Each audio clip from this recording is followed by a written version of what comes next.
Hello students, రీసెంట్గా broadcast services bill ఏదైతే government తీసుకురాబోతుందో ఇది ఫ్రీడమ్ ఆఫ్ స్పీచ్ అండ్ ఎక్స్ప్రెషన్ని కర్టైల్ చేస్తుంది అనే న్యూస్ రావడం జరిగింది. సో ఆ కాంటెక్స్ట్లో ఇవాళ మనం అసలు ఈ బ్రాడ్కాస్ట్ సర్వీసెస్ బిల్ యొక్క ఫీచర్స్ ఏంటి అండ్ ఎందుకని చెప్పేసి ఫ్రీడమ్ ఆఫ్ స్పీచ్ అండ్ ఎక్స్ప్రెషన్ని కర్టైల్ చేస్తుంది అని చెప్తున్నారు అండ్ దాంతోపాటు వే ఫార్వర్డ్ ఏంటి అనే టైం లైన్లో ఇవాళ క్లాస్ని చూద్దాం. ఫస్ట్ చూసుకున్నట్టయితే మనము నార్మల్గా ప్రీవియస్గా ఏ బ్రాడ్కాస్టర్స్ ఏ యాక్ట్స్ కింద రెగ్యులేట్ చేయబడ్డారో చూద్దాము.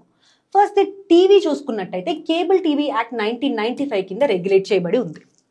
అండ్ ఆ తర్వాత ఓటీటీ సర్వీసెస్ ఏవైతే ఉన్నాయో అంటే ఓవర్ ద టాప్ సర్వీసెస్ ఇలాంటివి అంటే ఏంటి, నెట్ఫ్లిక్స్, ప్రైమ్ వీడియో, వీటిని ఓటీటీ సర్వీసెస్ అంటారు. ఈ ఓటీటీ సర్వీసెస్ ఐటీ యాక్ట్ 2000 కింద రెగ్యులేట్ చేయబడతాయి. అండ్ రేడియో వచ్చేటప్పటికి స్పెసిఫిక్ రేడియో స్టేషన్స్ ఉంటాయి కదా, ఆ రేడియో స్టేషన్స్కి మధ్య ఉన్నటువంటి అగ్రిమెంట్స్ని బట్టి రెగ్యులేట్ చేయబడతాయి.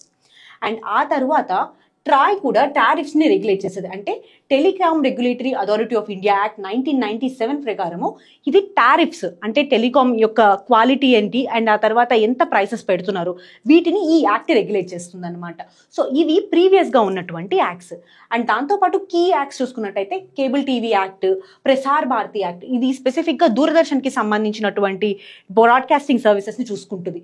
అండ్ ఆ తర్వాత ట్రాయ్ యాక్ట్, ఇందాక మనం చెప్పుకున్నట్టు టారిఫ్ అండ్ క్వాలిటీ స్టాండర్డ్స్ ఏవైతే టీవీలో వచ్చేటటువంటి షోస్ ఉంటాయి అండ్ కాంటెంట్ ఉంటుంది కదా, దాని యొక్క క్వాలిటీ అండ్ టారిఫ్ని ఈ యాక్ట్ రెగ్యులేట్ చేస్తుంది. సో ఇది ప్రీవియస్గా ఉన్న యాక్ట్స్. ఇంకా మనం చూసుకున్నట్టయితే ప్రస్తుతం లోక్నీతి సర్వే ప్రకారం చూసుకున్నట్టయితే పీపుల్ యొక్క కన్జంప్షన్, న్యూస్ కన్జంప్షన్ ఎక్కువగా ఎలా చేస్తున్నారు అంటే 30% డిజిటల్ ప్లాట్ఫామ్స్లో చేస్తున్నారు. అంటే ఏంటి, యూట్యూబ్ ద్వారా, వాట్సాప్ ఫార్వర్డ్స్ ద్వారా లేదా టెలిగ్రామ్ ఫార్వర్డ్స్ ద్వారా ఇట్లా డిజిటల్ ప్లాట్ఫామ్స్లో 30% న్యూస్ కన్జ్యూమ్ చేస్తున్నారు. అండ్ 42% టీవీలో కన్జ్యూమ్ చేస్తున్నారు, 16% న్యూస్ పేపర్స్ అండ్ 6% రేడియోలో కన్జ్యూమ్ చేస్తున్నారు. అండ్ ఇంకా చూసుకున్నట్టయితే మనము ఇక్కడ మోస్ట్ నెంబర్ ఆఫ్ పీపుల్ ఈ మధ్య కాలంలో డిజిటల్ ప్లాట్ఫామ్స్లో కన్జ్యూమ్ చేయడం చూస్తున్నాము. సో దీనికోసమని ఈ యాక్ట్ని తీసుకురావడం జరిగింది. ఈ యాక్ట్ ఫస్ట్ 2023 నవంబర్లో తీసుకొచ్చారు. ఇంకా డ్రాఫ్ట్ స్టేజ్లోనే ఉంది, ఇది ఇంకా పాస్ అవ్వలేదు. కానీ దీంట్లో ఉన్న provisions freedom of speech and ఎక్స్ప్రెషన్ని కర్టైల్ చేస్తున్నాయని చెప్పడం వల్ల ఇది ఇంకా న్యూస్లో ఉందన్నమాట. సో ఫస్ట్ అసలు ప్రొవిజన్స్ ఎందుకనే ఈ ప్రొవిజన్స్ ఉన్నాయని చూద్దాం. ఫస్ట్ హైలైట్స్ చూస్తుంటే రెగ్యులేటింగ్ మెకానిజం. బేసిక్గా బ్రాడ్కాస్టింగ్ చేసేవాళ్ళు 2-3 రకాలుగా ఉంటారు. ఫస్ట్ బ్రాడ్కాస్టింగ్ చేసేవాళ్ళు అంటే ఎవరు, టీవీ ద్వారా బ్రాడ్కాస్ట్ చేస్తారు, కొంతమంది ఓటీటీ ప్లాట్ఫామ్స్ ద్వారా బ్రాడ్కాస్ట్ చేస్తారు. అట్లా చూసుకున్నప్పుడు ఈ రెగ్యులేటింగ్ మెకానిజంలో టీవీ ద్వారా బ్రాడ్కాస్ట్ చేసేవాళ్ళు సెంట్రల్ గవర్నమెంట్ నుంచి రెగ్యులేటింగ్ తీసుకోవాల్సి ఉంటుంది అనమాట. అంటే సెంట్రల్ గవర్నమెంట్కి ఇన్ఫార్మ్ చేయాల్సి ఉంటుంది, వాళ్ళు అక్కడ రిజిస్టర్ అయ్యి ఉండాల్సి ఉంటుంది. సో దానివల్ల సెంట్రల్ గవర్నమెంట్ వాళ్ళని టీవీని రెగ్యులేట్ చేస్తుంది. అండ్ ఓటీటీ ప్లాట్ఫామ్కి అయితే నెంబర్ ఆఫ్ సబ్స్క్రైబర్స్ని బట్టి, అంటే ఫర్ ఎగ్జాంపుల్ ఎంతమంది యూజర్స్ ఉన్నారు ఆ ప్లాట్ఫామ్ని వాడేవాళ్ళు అనే దాన్ని బట్టి వీళ్ళు సెంట్రల్ గవర్నమెంట్కి ఇంటిమేట్ చేయాల్సి ఉంటుంది అనమాట, అండర్ రెగ్యులేషన్ వస్తాము అని చెప్పి. సో ఇది రెగ్యులేటింగ్ మెకానిజం ఈ యాక్ట్లో. అండ్ రెండో ప్రొవిజన్ ఏంటి అంటే unified regulatory framework for broadcasting. ఇది 1995లో పాస్ అయిన కేబుల్ టీవీ యాక్ట్ని రీప్లేస్ చేయబోతుంది. ఏంటిది, కేబుల్ టీవీ యాక్ట్. సో ఈ యాక్ట్ని ఇది రీప్లేస్ చేయబోతుంది. అండ్ దాంతోపాటు యూనిఫైడ్ రెగ్యులేటరీ ఫ్రేమ్వర్క్ అంటే ప్రీవియస్గా మనకి ఐటీ యాక్ట్లో ఓటీటీ కంటెంట్ని మాత్రం రెగ్యులేట్ చేసేవాళ్ళు. కానీ రీసెంట్గా చూస్తున్నటువంటి సోషల్ మీడియా కంటెంట్ ఉంది కదా, అంటే ఏంటి, యూట్యూబ్ కానివ్వండి లేదా టెలిగ్రామ్ కానీ వాట్సాప్ ఫార్వర్డ్స్ కానీ, ఈ కంటెంట్ని కూడా ఇది రెగ్యులేట్ చేయబోతుంది అనమాట. నెక్స్ట్ వచ్చేటప్పటికి programme code and advertisement code. అంటే ఏంటి అంటే ప్రీవియస్గా ప్రస్తుతానికి వచ్చినటువంటి బిల్లు ఇంకా వేగ్గానే ఉంది, ఈ కోడ్స్ గురించి క్లియర్గా మెన్షన్ చేయలేదు. కానీ ఈ కోడ్స్ గురించి మనం ప్రీవియస్గా కేబుల్ టీవీ యాక్ట్లో ఏం రాస్తుందో చూద్దాము. సో ప్రోగ్రామ్ కోడ్ అంటే ఏంటి అంటే ఒక టీవీలో ఒక షో రావాలి అనుకోండి, ఆ షో మీద కొన్ని రెగ్యులేషన్స్ ఉంటాయి. ఫర్ ఎగ్జాంపుల్ సావర్నిటీ ఆఫ్ ఇండియాని దెబ్బతీయకూడదు, ఇంటిగ్రిటీ ఆఫ్ ఇండియాని దెబ్బతీయకూడదు, పబ్లిక్ ఆర్డర్ని దెబ్బతీయకూడదు అండ్ డీసెన్సీ ఉండాలి. సో ఇలాంటి కొన్ని ప్రోగ్రామ్ కోడ్స్ ఉంటాయి. సో దీన్ని బట్టి ఉంటేనే అది ఎయిర్ చేయడానికి అవకాశం ఉంటుంది అనమాట.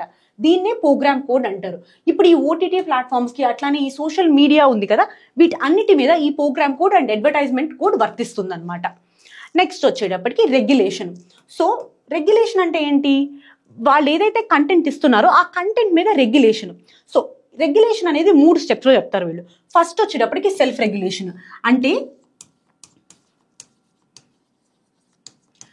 ఆ కాంటెంట్ ఇస్తున్నటువంటి ప్లాట్ఫామ్ కానీ ఆ పర్సన్ కానీ వాళ్ళుగా రెగ్యులేట్ చేసుకోవాలి ఏం కంటెంట్ ఇస్తున్నాము అని చెప్పేసి.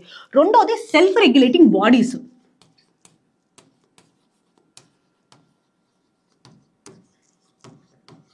అంటే ఏంటి, few member of content creators ఒక బాడీ కింద ఉండొచ్చు, ఆ బాడీ ఆ కాంటెంట్ ని రెగ్యులేట్ చేస్తుంది.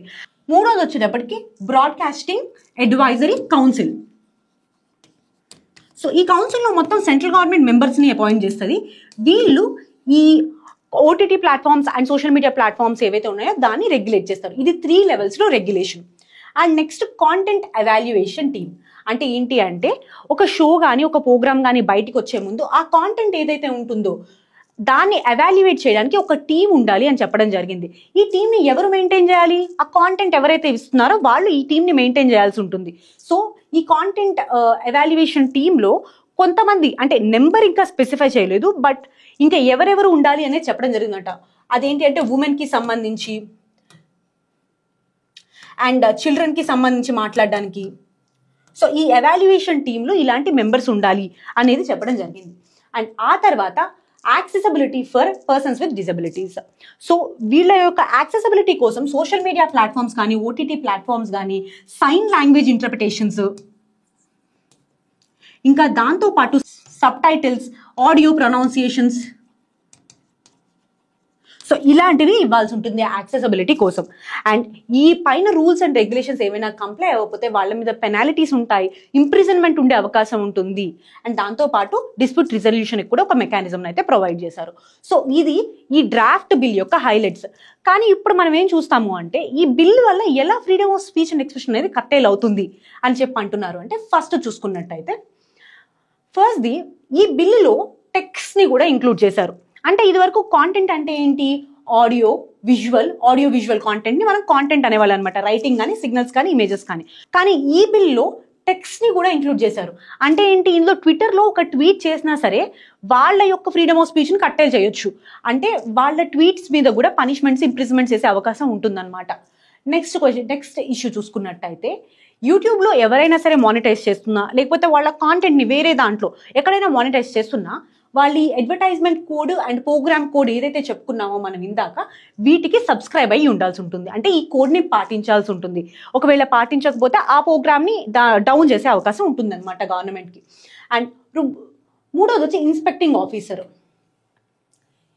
ఈ ఇన్స్పెక్టింగ్ ఆఫీసర్ ఏం చేస్తారు అంటే in case A content creator మీదైనా సరే, ఏ కాంటెంట్ క్రియేట్ చేసే ఇన్స్టిట్యూషన్ మీద, ఈ సోషల్ మీడియా కానీ ఓటీటీ కానీ, దాని మీద ఎప్పుడైనా సరే ఎలిగేషన్స్ ఉన్నప్పుడు ఈ ఇన్స్పెక్టింగ్ ఆఫీసర్ కోర్టు ఆర్డర్ లేకుండా వాళ్ళని ఇన్స్పెక్ట్ చేయొచ్చు. కోర్టు ఆర్డర్ లేకుండా వాళ్ళని ఇన్స్పెక్ట్ చేయొచ్చు. అండ్ దాంతోపాటు ఆ స్టూడియోలో కానీ ఏమైనా ఎక్విప్మెంట్స్ ఉన్నాయనుకోండి, ఆ ఎక్విప్మెంట్స్ని కూడా తీసుకెళ్లేటటువంటి పవర్ని ఇస్తుంది యాక్ట్. సో ఇది definitely against the freedom of speech and expression. దాంతోపాటు కోయిర్సివ్గా కూడా ఉందన్నమాట ఈ ప్రొవిజన్. నెక్స్ట్ చూసుకున్నట్టయితే డిజిటల్ బైట్. మనం రీసెంట్గా చాలాసార్లు చూసుంటాము, మీమ్స్ అలాంటివి వేస్తున్నప్పుడు నార్మల్గా వీడియో వెళ్తూ ఉంటుంది, ఆ మధ్యలో ఒక డిజిటల్ బైట్ వస్తుంది. ఫర్ ఎగ్జాంపుల్ ప్రీవియస్గా ఏదైనా ఒక ఎంపీ చెప్పిందో లేదా ఏదో మీమో అట్లా వస్తుంటుంది. సో కన్సెంట్ లేకుండా అలాంటి డిజిటల్ బైట్స్ని వాడడం కూడా రాంగ్ అని చెప్పారనమాట. సో ఇది క్వశ్చన్ చేసేటటువంటి అధికారాన్ని తీసేస్తుంది ఈ ప్రొవిజన్. అండ్ ఆ తర్వాత ఆన్లైన్ ప్లాట్ఫామ్స్కి ఎడిషనల్ కంప్లైన్సెస్. మనం ఇందా చూసుకున్నట్టయితే స్పెసిఫిక్గా చిన్న కంటెంట్ క్రియేటర్స్ ఎవరైతే ఉంటారో ఇక్కడ యాక్సెసిబిలిటీ విషయం చూసాము. ఏం చెప్పాం, sign language interpretation and subtitles, audio pronunciation, ఇవన్నీ చిన్న కంటెంట్ క్రియేటర్స్ చేయాలి అంటే వాళ్ళకి ఈ కంప్లైన్స్ బర్డెన్ అనేది ఎక్కువ అవుతుంది అనమాట.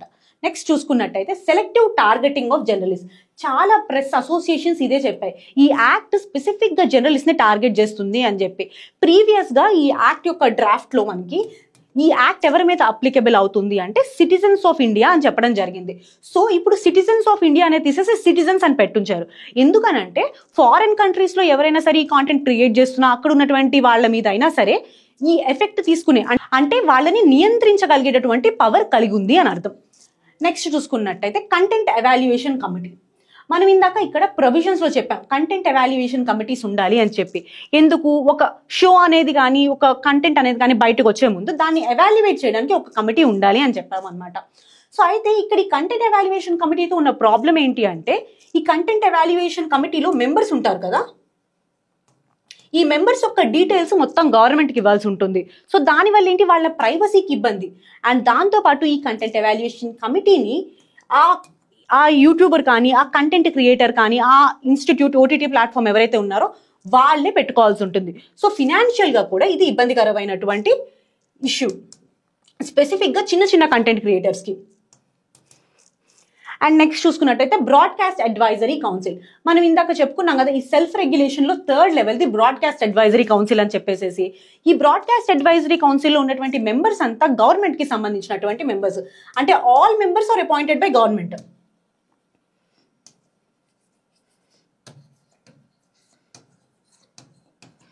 సో దీనివల్ల గవర్నమెంట్ వింగ్స్ అండ్ ఫ్యాన్సీస్తో పీపుల్ యొక్క ఫ్రీడమ్ ఆఫ్ స్పీచ్ అండ్ ఎక్స్ప్రెషన్ని కట్టైల్ చేస్తుంది అనే ఈ ఇష్యూస్ మీద ఇదే న్యూస్లో ఉంది. ఇంకా నెక్స్ట్ మనం చూసుకున్నట్టు అసలు దీనికి వే ఫార్వర్డ్ ఏంటి.